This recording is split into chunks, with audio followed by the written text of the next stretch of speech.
Alguns morreram pro Corinthians e nasceram Fluminense. Amém, irmãos? Eu sei que tem uma que era Fluminense aqui, eu tenho certeza. Amém.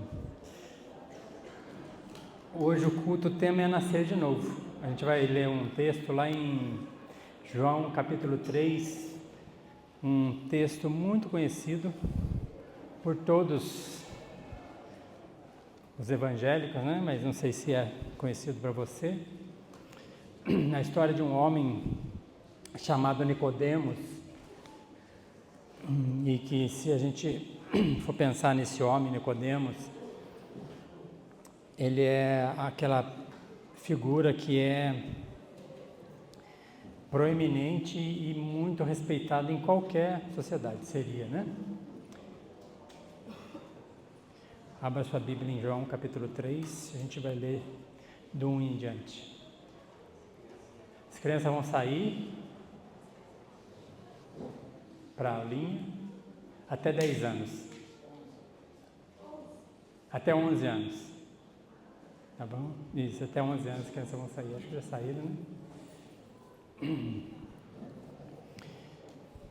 Pai, eu quero agradecer ao Senhor por essa manhã, agradecer por tudo que o Senhor tem realizado nesse lugar. Obrigado pelos testemunhos, que o Senhor continue cuidando de cada um que veio aqui hoje, que desceu as águas, porque o que nós sabemos que a Tua obra, ela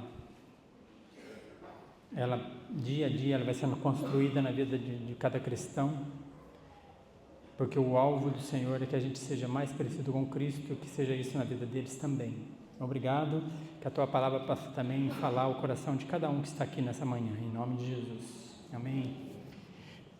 Havia entre os fariseus um homem chamado Nicodemos, um dos principais dos judeus. Este, de noite, foi ter com Jesus e lhe disse: Rabi, sabemos que és mestre vindo da parte de Deus, porque ninguém pode fazer esses sinais que tu fazes se Deus não estiver com ele.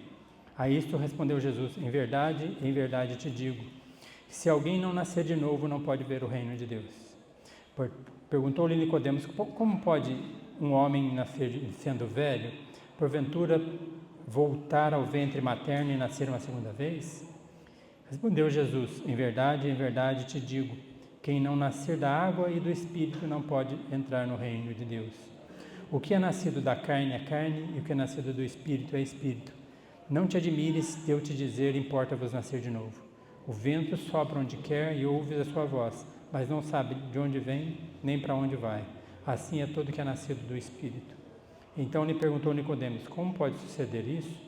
Acudiu Jesus: tu és mestre em Israel e não compreendes essas coisas? Em verdade te digo, que nós dizemos o que sabemos e testificamos o que temos visto. Contudo, não aceitais o nosso testemunho. Se tratando das coisas terrenas não me credes, como crereis se vos falar das coisas celestiais? Ora, ninguém subiu ao céu senão aquele que lá desceu, a saber, o Filho do Homem, que está no céu. De modo, porque Moisés levantou a serpente no deserto, assim importa que o Filho do Homem seja levantado, para que todo que nele crê tenha vida eterna. Porque Deus amou o mundo de tal maneira que deu seu Filho unigênito, para que todo aquele que nele crê não pereça, mas tenha vida eterna. Porquanto Deus enviou seu Filho ao mundo, não para que julgasse o mundo, mas para que o mundo fosse salvo por ele. Quem nele crê não é julgado, o que não crê já está julgado, porquanto não crê no nome do unigênito Filho de Deus. Amém? Se a gente olha para a vida, para a história desse homem chamado Nicodemos, como eu falei, ele era um homem extremamente respeitado. Tem uma série que eu tenho assistido, que é o The Chosen, né? E a figura de Nicodemos, para mim, encaixou muito bem naquilo que eu tinha como ideia de quem era Nicodemos, né? Um homem temente a Deus, religioso, um homem que era mestre dentro de Israel. O próprio Jesus fala sobre isso, né? Ele devia ter entre 60 e 70 anos. Ele era conhecido como generoso, conhecedor da lei e dos profetas, né?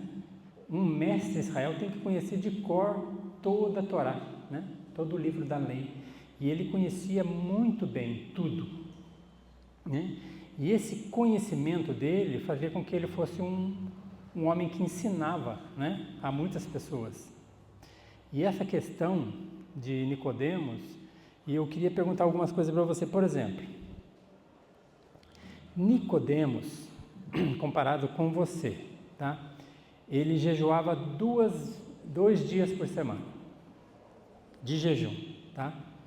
Ele orava no mínimo 2 horas por dia, ele tinha de oração diante de Deus. Ele era um professor de teologia, ele era um religioso modelo. Mas quando ele encontra Jesus, ele começa a ver Jesus, é a primeira vez que ele vê Jesus, e o que Jesus faz, né? Jesus começa a fazer sinais e prodígios, Jesus começa a pregar com autoridade, e tudo aquilo que ele conhecia da lei, tudo aquilo que Nicodemos conhecia da lei, ele não conseguia encaixar, né? Na vida dele, alguma coisa faltava. E quando ele olha para Jesus, ele percebe que Jesus não só conhecia tudo, mas ele praticava toda a lei. Jesus não só falava sobre ter compaixão das pessoas, mas tinha compaixão das pessoas.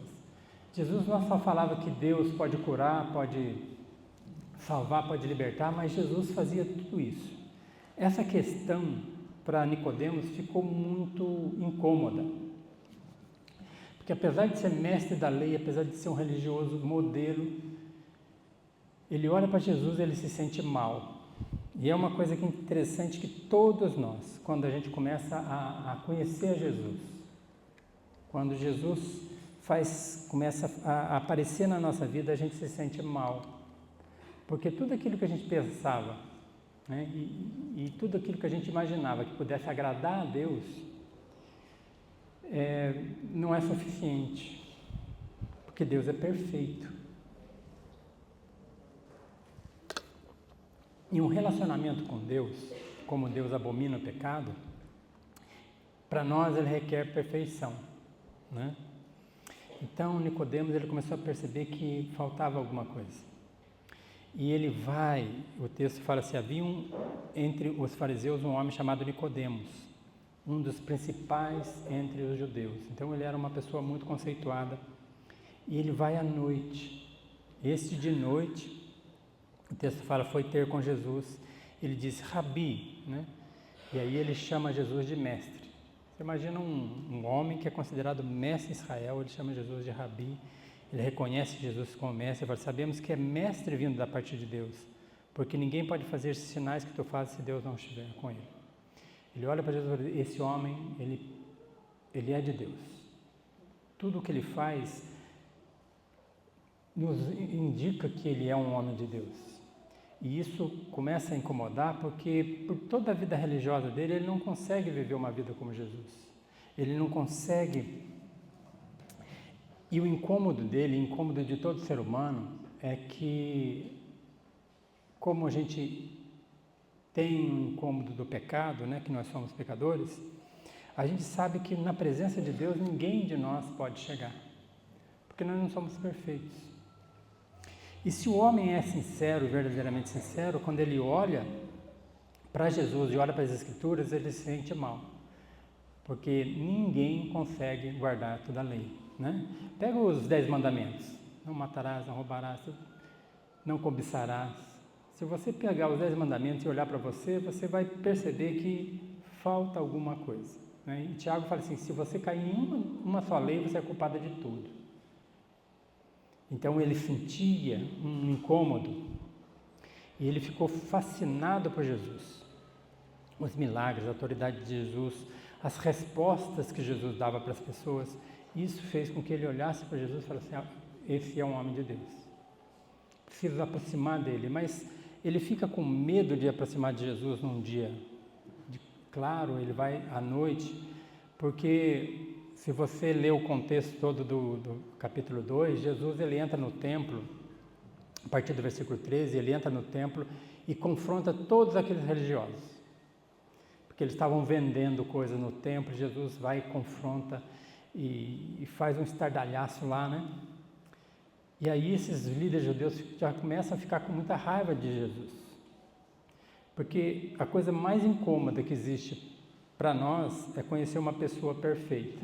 Ninguém é perfeito, então a gente fica tranquilo quando a gente está em todos os ambientes. Mas conhecer a Jesus é estar de frente de uma pessoa que não erra nunca. A perfeição de Jesus incomoda, porque ele confronta a nossa imperfeição. Por isso que ele fala assim que ele é luz, a luz que ilumina todo o homem. Então, quando Jesus aparece na nossa frente, cada um que deu testemunho aqui pode ter certeza que foi confrontado diretamente com Jesus. A Vitória falou aqui que ela queria chegar para o batizado e perfeita, né? Aí que ela descobriu, nunca vou conseguir isso. É impossível qualquer pessoa chegar diante de Jesus com a ideia de perfeição. E é esse o ponto em que pega a vida de Nicodemos. Um homem religioso, um homem respeitado, mas que na presença de Jesus se sente miserável, pobre, cego e nu, né? Ele se sente mal. Ele fala da admiração com Jesus, né? E aí ele começa a perguntar algumas coisas, né? E Jesus começa a dar resposta, porque Jesus conhece o coração de Nicodemos.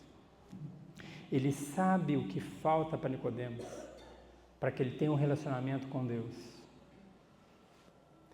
Nicodemos, ele buscava o relacionamento com Deus pelo que ele fazia, tentando guardar a lei, tentando ser um bom exemplo, um fariseu que ele era, um modelo, né? Quando a gente pensa em fariseu, a gente pensa numa pessoa hipócrita, né? Mas fariseu, na Bíblia, era uma pessoa profundamente dedicado a guardar a lei e viver sobre a lei.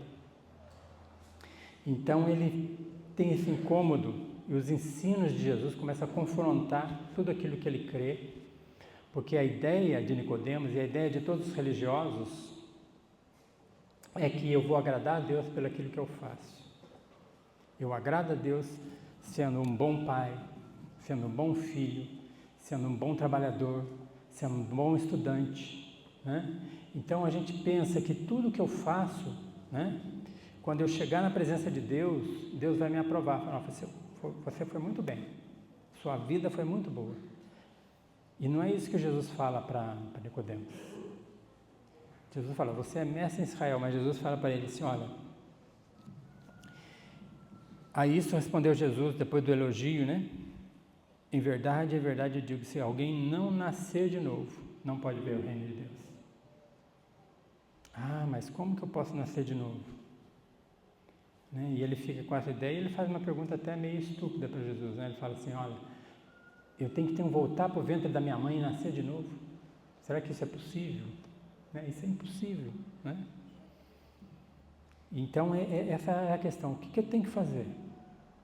O que eu tenho que fazer para fazer parte do reino de Deus? Muitas pessoas perguntavam isso, e isso para o religioso é muito complicado, porque o religioso, quando Jesus confronta a fé deles, aquilo que ele entendia que fazia com que ele fosse agradável a Deus, não tem nada a ver com aquilo que Deus propõe. Deus não trabalha com obras, Deus não trabalha com a bondade do ser humano para o aprovar, Deus trabalha com fé. Porque todos nós somos pecadores. E aí Jesus fala para ele assim, em verdade eu digo que quem não nascer da água e do Espírito não pode ver o reino de Deus. Nicodemos, você precisa nascer de novo. Nicodemos, você precisa nascer da água e do Espírito.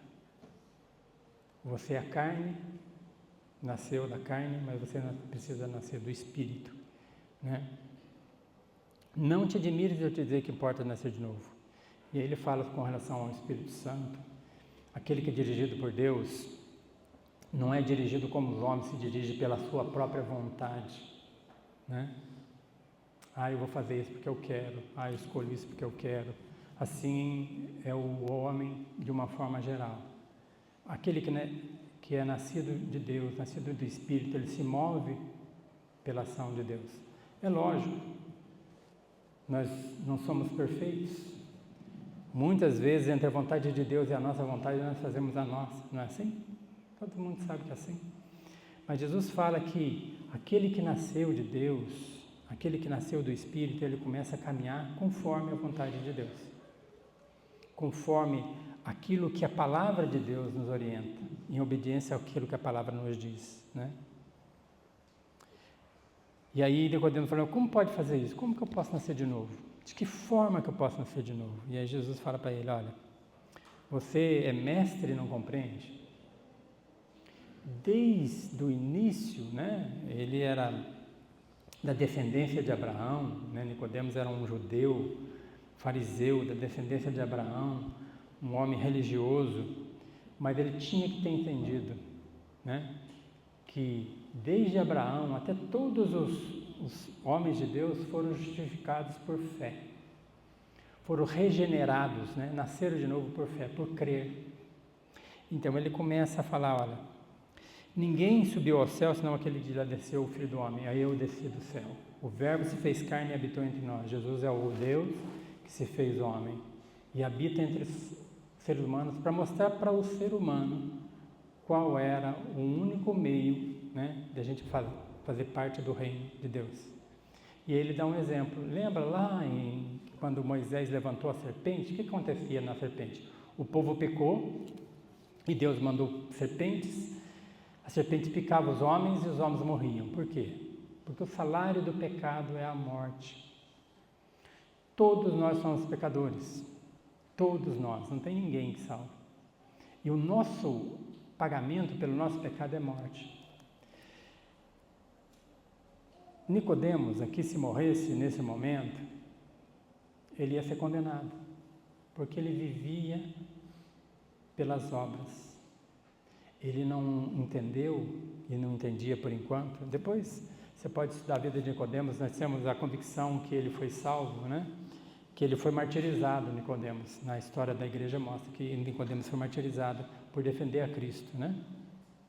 Mas nesse momento aqui, ele não conseguia compreender esse modo de agradar a Deus por fé. Porque todo aquilo que ele sabia, ele estava esperando pela vinda do Messias. O Messias era o Salvador, mas ele ainda não enxergava Jesus como o Messias. Ele não enxergava Jesus como o caminho, a verdade e a vida. Ele enxergava Jesus como um mestre. Enxergava Jesus como uma pessoa que vinha de Deus, mas ele não enxergava Jesus como o próprio Deus. E esse era o ponto, né? Aí Jesus fala assim como o Filho do Homem seja levantado, para que todo aquele que nele crê tenha a vida eterna. Então, ó, eu sou o Filho de Deus, o próprio Deus. Eu vim para essa terra, eu vim para esse mundo, para que todo aquele que crê em mim tenha a vida eterna. Quando Jesus é levantado na cruz, ele morre na cruz para pagar os nossos pecados. Assim que nós, como cristãos, entendemos, assim que o Evangelho diz. Então, quando Jesus vai para a cruz, e os filmes de Jesus mostram isso, e quando Jesus chega e é pregado na cruz, ali ele está morrendo pelos nossos pecados. É isso que essas pessoas que desceram aqui entenderam. Não é pelo meu mérito, mas é pelos méritos de Jesus na cruz. Eu acho que você deve conhecer muitos cristãos que falam sobre isso, mas não vivem isso. Não vivem essa convicção. E aí tem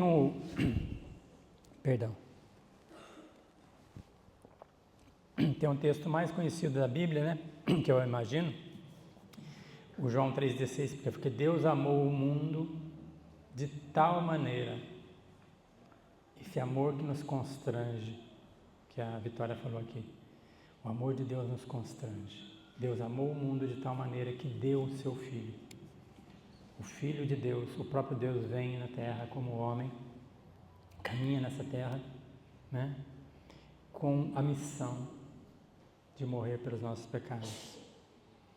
Para que todo aquele que nele crê, e aqui vem o chamado de Deus para Nicodemos e para todos nós. Você crê em Cristo como Senhor da sua vida? Você crê em Cristo como seu Salvador?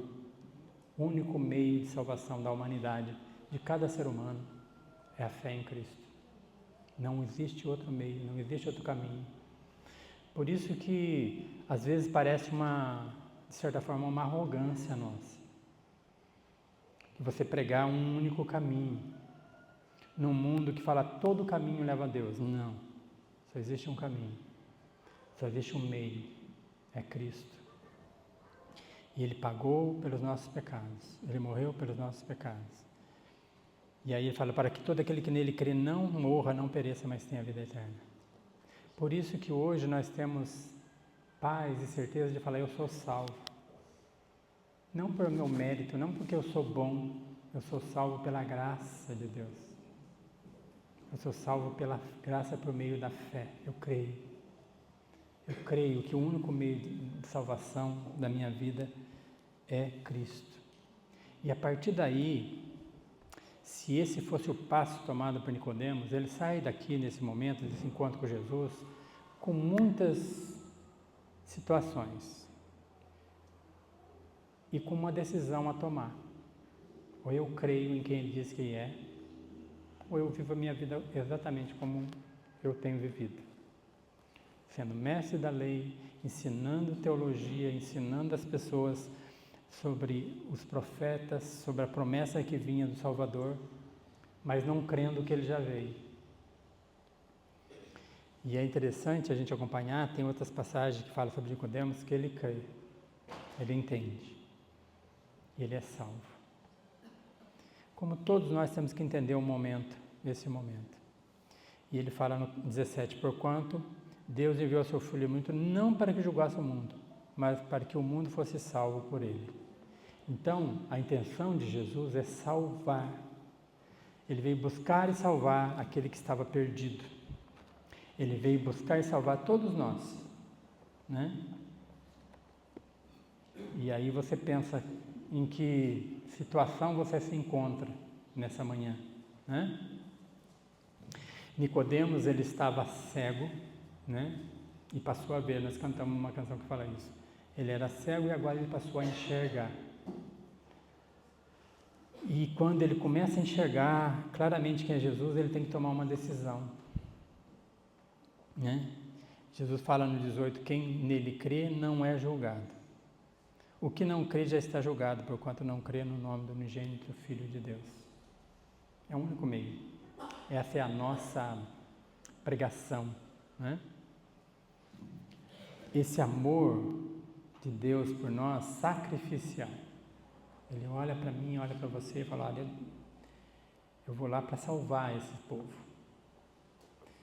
Desde lá do Éden, quando Adão e Eva, Deus deu vida para Adão e Eva e tudo, eles pecaram, né?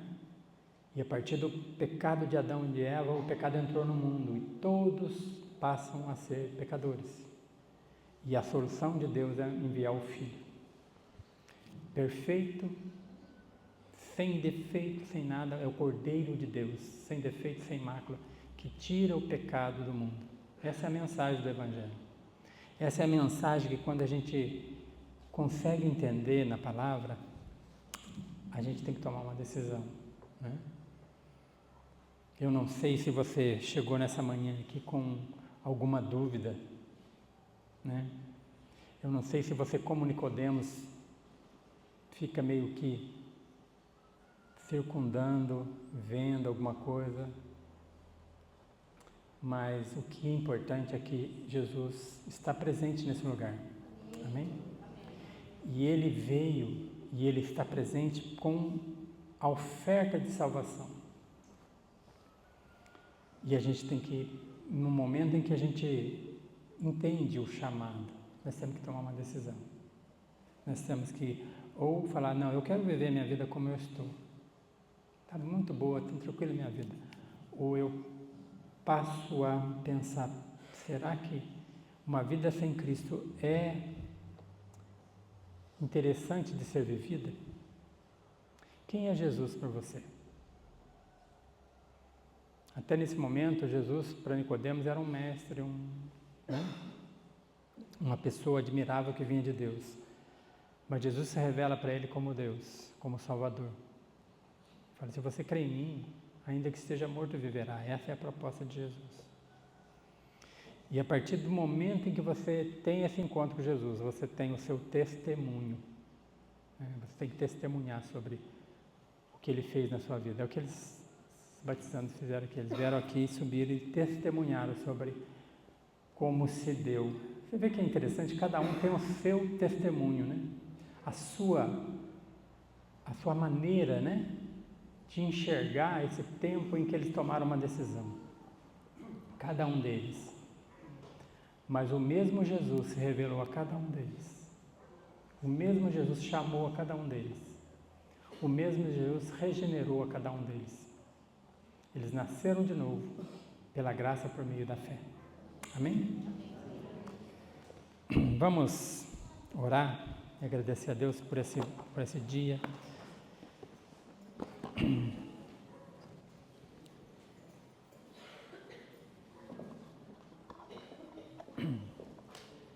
Então, como eu falei, Nicodemos, ele jejuava 2 vezes por semana, ele orava 2 horas por dia, ele era professor de teologia, mas ele precisava dar um passo, ele precisava entregar a vida dele pela fé a Cristo. E queria que você pudesse abaixar sua cabeça e começar a orar agora diante do Senhor. E você que entrou, que chegou aqui hoje, eu não sei se você já nasceu de novo, se você já compreendeu o Evangelho. O Evangelho não é uma religião, o Evangelho não é um sistema de regras que você pode seguir para agradar a Deus. O Evangelho é você entender que Cristo é a única forma de a gente agradar a Deus, crendo nele. Então, se você chegou aqui nessa manhã sem entender o Evangelho, a minha proposta para você é que você possa entender. Minha proposta para você é que você faça um gesto. Não sei qual delas que falou aqui, para levantar a mão, né? Cada um tem a sua maneira de enxergar, tá bom? Mas eu queria que você, se você quisesse nascer de novo, entregar sua vida para Jesus, crendo nele como único e suficiente Salvador da sua vida, que você pudesse levantar a sua mão, eu queria orar para você. Ninguém vai ficar olhando para a sua vida, falando nada, mas se tem alguém que entrou aqui sem conhecer a Cristo e quisesse entregar a vida para o Senhor Jesus, nascer de novo. Se você falar, eu vivia uma vida religiosa achando que estava tudo certo, mas agora eu entendi, não é isso. A única forma de agradar a Deus é crendo em Cristo, entregando a vida para Ele. Tem alguém? Levanta a sua mão. Se tem alguém aqui que nunca fez isso, entrega a sua vida para Jesus, levantando a sua mão. Amém, glória a Deus. Tem mais alguém? Se tem alguém aqui que nunca fez isso, saiba que quando a gente amém, glória a Deus, tem mais alguém, porque o Senhor Jesus está presente aqui. O Senhor Jesus, ele veio para buscar e salvar o que estava perdido. Ninguém é perfeito. Nós não somos perfeitos, eu não sou perfeito, mas o Senhor Jesus é, e Ele pode tirar você das trevas para a luz. É o Espírito Santo que convence, é a Palavra de Deus que convence, amém? Vamos ficar de pé, nós vamos cantar uma canção.